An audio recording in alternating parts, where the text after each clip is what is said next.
ingin mempresentasikan tugas video ujian akhir semester kami. Yang pertama pengenalan, saya Ismail Sani sebagai moderator.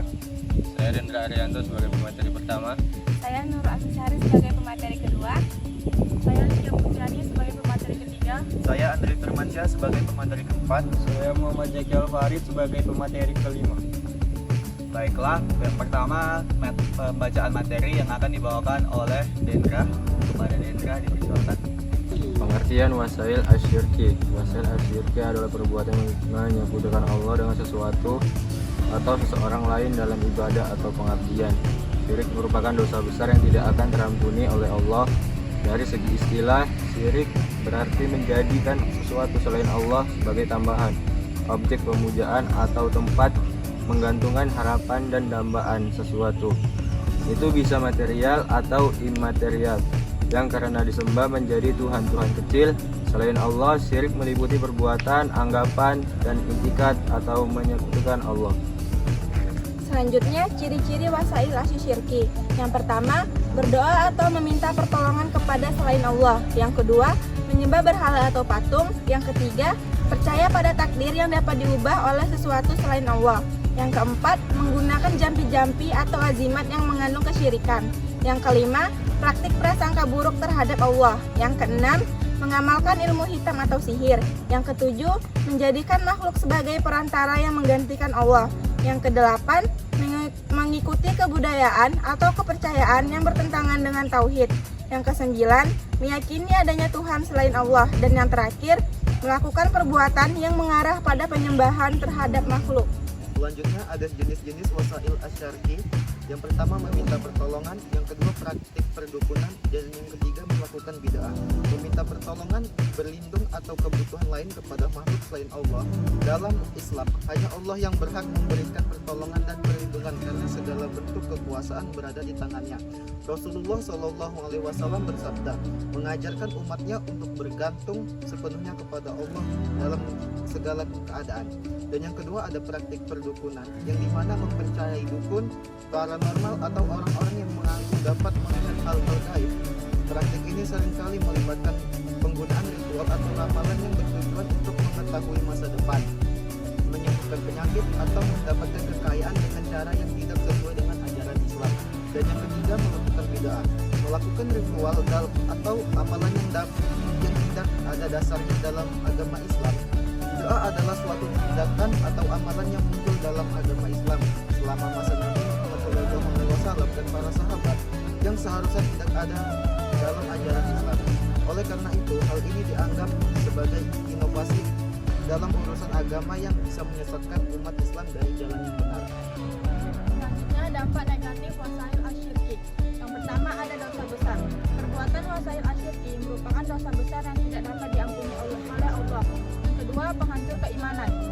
Praktik wasail asyirki dapat merusak dan menghancurkan keimanan seseorang kepada Allah.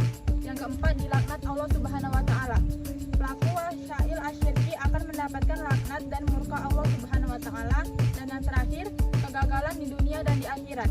Wasail asyirki akan membawa kegagalan dan kesengsaraan di dunia dan di akhirat. Selanjutnya, cara menghindari wasail asyirki. Yang pertama, memperkuat atau memahami dan memperkuat keimanan kepada Allah Subhanahu wa Ta'ala sebagai satu-satunya Tuhan yang berhak disembah. Yang kedua, menjauhkan diri dari praktik syirik, menghindari dan menjauhkan diri dari segala bentuk praktik atau ritual yang mengaruh kepada syirik. Yang ketiga, belajar ilmu agama, memperdalam ilmu agama Islam untuk memahami dengan baik apa yang diperbolehkan dan apa yang dilarang. Selanjutnya adalah contoh wasail asyirki dalam kehidupan sehari-hari. Yang pertama, menggantung jimat atau azimat. Misalnya menggantungkan jimat di rumah, kendaraan, atau tubuh untuk bertujuan perlindungan dari bahaya, membawa keberuntungan atau menolak bala. Hal ini bisa mengarah pada keyakinan bahwa benda tersebut memiliki kekuatan gaib. Yang kedua, percaya pada ramalan bintang atau horoskop, yaitu membaca dan meyakini ramalan bintang atau zodiak untuk mengetahui nasib, keberuntungan, atau jodoh, sehingga mengaitkan kejadian dalam hidup dengan pergerakan benda langit, bukan kehendak Allah. Yang ketiga, mempercayai dukun atau paranormal, seperti pergi ke dukun, paranormal, atau peramal untuk meminta bantuan, seperti menyembuhkan penyakit, mencari keberuntungan, atau memecahkan masalah dengan keyakinan bahwa mereka memiliki kekuatan gaib. Yang keempat, mempraktikkan ritual dengan keyakinan tertentu. melakukan ritual tertentu atau seperti sesajen di tempat angker, laut, atau gunung dengan keyakinan bahwa hal tersebut bisa mendatangkan keberuntungan atau mencegah bencana. Dan yang kelima, menggunakan benda-benda bertuah seperti memakai cincin, keris, batu akik, atau benda lainnya dengan keyakinan bahwa benda tersebut memiliki kekuatan supranatural untuk memberikan kekayaan, keselamatan, dan kekuasaan. Baik, yang terakhir, di sini ada tahayul atau kepercayaan yang tidak masuk akal.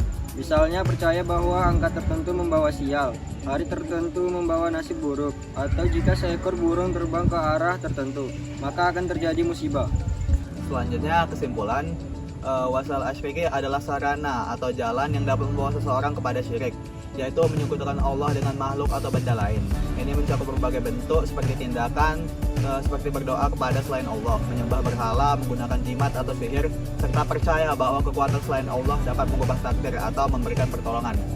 Wasail asyirki juga mencakup perbuatan yang mengarah pada praktik-praktik yang bertentangan dengan ajaran tauhid, seperti mempercayai bahwa ada kekuatan selain Allah yang dapat menentukan nasib seseorang. Semua tindakan ini sangat dilarang dalam Islam karena bisa menjauhkan seseorang dari keimanan yang benar dan memperkenalkan konsep penyekutuan terhadap Allah. Oleh sebab itu, umat diwajibkan untuk selalu menjaga akidah tauhid dan menjauhi segala bentuk wasail asyirki agar kita berada di jalan yang lurus dan mendapat ridha Allah. Sekian tugas video kami. Jika ada kurang kami mohon maaf. Billahi taufiq wal hidayah. Wassalamualaikum warahmatullahi wabarakatuh.